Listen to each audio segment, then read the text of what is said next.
La conscience durable fait de plus en plus partie du paysage. C'est quelque chose qu'on porte beaucoup d'intérêt. Et j'ai avec moi Alexandre Bouchard, président de la branche du Saguenay-Lac-Saint-Jean du Conseil du bâtiment durable du Canada. Bonjour. Bonjour. Ça fait un long titre. Oui, merci. Mais en bref, on retient bâtiment durable du Canada. Qu'est-ce qu'un bâtiment durable?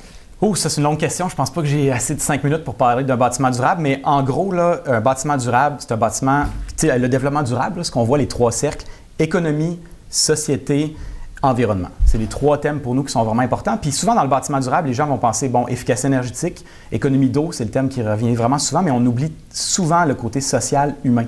C'est un bâtiment ici, comme on discutait avant la rencontre, on passe 90% de notre temps, les Canadiens, à l'intérieur d'un bâtiment.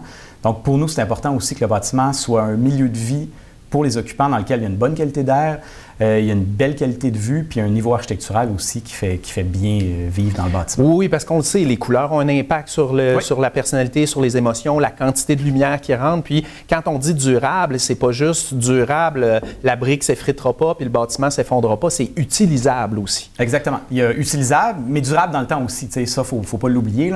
Nous, ce qu'on veut aussi, il y a le côté économique qui est très important. On fait un investissement dans un bâtiment pour une durée de vie de 50, 100 ans, et on veut que ce soit rentable pour l'occupant aussi. Donc, souvent, les gens, ce qu'ils vont faire, ils vont demander des études économiques, un retour sur investissement, le PRI qu'on appelle, pour savoir, bon, si je mets plus d'isolation à mes murs, si je mets des fenêtres triples, si je mets une toiture plus résistante, est-ce que c'est rentable? Et nous, avec des logiciels de simulation, on est capable de faire ces calculs-là et de dire, bon, bien, regardez, avec les subventions que vous pouvez avoir, avec le coût de l'énergie et autres, vous avez une rentabilité sur 5, 6, 10 ans et autres. Donc, les gens peuvent faire des choix par la suite sur qu'est-ce qu'ils vont faire dans leur bâtiment. Mais le premier point, je trouve, avec notre Conseil du bâtiment durable, c'est qu'on se pose la question. Ben oui. On en discute puis aujourd'hui. Pas juste pour les gens qui construisent le bâtiment, mais pour les experts qui vont travailler sur le bâtiment, parce que dans le fond, il existe une certification. Cette certification-là demande que les architectes, les ingénieurs, tous ceux qui travaillent sur le bâtiment aient les formations nécessaires. Oui, exact. Bien, nous, le Conseil du bâtiment durable, notre rôle, c'est de parler de bâtiment. Donc, peu importe de quelle façon qu'on en parle, on veut qu'on se pose des bonnes questions sur comment faire le meilleur projet possible. Et la certification est un outil qui nous permet de nous assurer qu'on fait le meilleur projet possible. Mais il n'y a pas juste la certification LEED, il y a différentes autres certifications. Il y a Living Building Challenge, il y a la certification WELL, il y en a de plus en plus. Mais la certification LEED, c'est la plus reconnue mondialement. C'est elle qu'on voit partout présentement. Et c'est elle que les professionnels au Québec savent utiliser. Okay. Donc, nous, ce qu'on fait, on fait des formations, on fait des conférences. Pourquoi? Pour que les professionnels architectes, ingénieurs en structure, ingénieurs mécaniques du bâtiment, le public en général, soit conscientisé à c'est quoi un bâtiment durable, qu'est-ce qui peut être fait, et par le fait même, qu'est-ce que la certification et de quelle façon qu'elle peut nous aider. Donc, c'est un peu notre rôle d'éducation et de formation. Parce que là, je pense qu'il y a la bibliothèque d'Arvida qui a obtenu la certification. C'est un des premiers bâtiments municipaux, si je c'est le premier bâtiment appartenant à la ville Saguenay à être certifié LEED. Parce que quand ça sortit des médias, il y a des gens qui ont dit « Ah non, c'est pas le premier LEED dans la région ». C'est pas le premier LEED dans la région, mais c'est le premier appartenant à la ville. Et dans la région, par exemple, on a le poste de police à Saint-Ambroise, on a le centre de géomatique du cégep de Chicoutimi.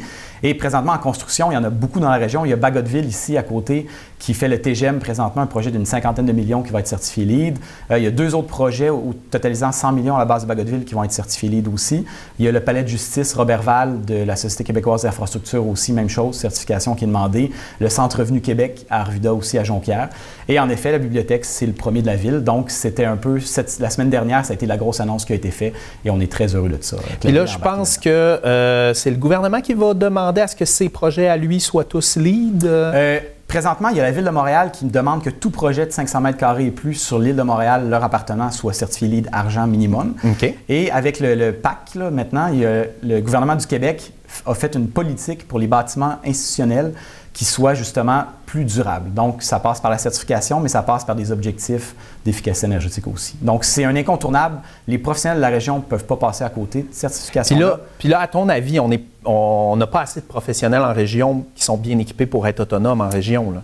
À mon avis, il n'y en aura jamais assez. Donc, plus il y en a, plus on en parle. Donc, nous, c'est pour ça aussi qu'on fait de la promotion de ça, c'est qu'on veut s'assurer que tous les professionnels soient formés, soient capables d'en faire. Pourquoi? Parce que, comme je disais, on en construit sur notre territoire ici et c'est important que nos professionnels locaux soient capables de les faire et qu'on n'ait plus besoin de faire appel à des firmes de Québec et de Montréal. Oui, parce que là, c'est la réalité actuelle. Il faut faire affaire puis faire descendre des gens de l'extérieur. Exactement, exactement. Et quand on est accrédité LEED aussi, on doit faire 30 heures de formation continue aux 2 ans. Et nous, ce qu'on voulait, c'est que nos professionnels n'aient pas besoin d'aller à Québec et à Montréal pour suivre ces formations-là, mais qu'il y ait un cursus scolaire qu'on offre ici à notre organisme pour toutes les faire dans la région. Si on veut plus d'informations, il y a un site Internet? www.batimentdurable.ca et vous allez voir toutes nos activités, puis on fait 4 à 5 événements par année. Donc, qu'on ait un bâtiment à construire bientôt ou qu'on soit un professionnel du milieu puis que ça ait piqué notre curiosité, on peut aller s'informer. Exact, et qu'on se pose la question comment faire le meilleur bâtiment possible. Merci beaucoup, Alexandre Bouchard, d'être venu à l'émission. Merci, bonne journée.